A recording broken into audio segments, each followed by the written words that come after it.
నేరం నాటకాలు ఆఖరి లాయర్ సింహబలి సినిమాలకు పనిచేశారు. అల్లురావుకి సాధించి కృష్ణ కుమార్ గారి దగ్గర కూడా అసిస్టెంట్గా పనిచేసిన తర్వాత 1986లో వెంకటేష్ గారి కలియుగ పాండవుల సినిమాతో ఈ కంపెనీలో మేకప్ మ్యాన్ గా రేటర్ అయిన 75 సినిమాలకు పనిచేశారు. ఆయన 2 సార్లు నంది అవార్డు కూడా అందుకున్నారు. అందరికీ నమస్కారం అండి. చాలా సంతోషంగా ఉంది. తెలుగు సినిమా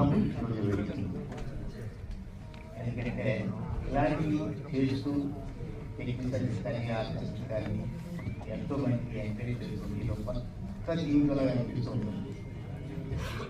అన్ని ఆలోచనలు కూడా కరెక్ట్గా ఉన్నట్టు కరెక్ట్గా చెప్పాల్సింది ఏంటంటే 100 సంవత్సరాలు పూర్తవడానికి ఒక 10 సంవత్సరాలు ఉన్నట్టుంది. ఇందులో 53 సంవత్సరాలు నేను ఉన్నందుకు చాలా ఆనందంగా ఉంది. తెలుగు సినిమా అంటే బ్లాక్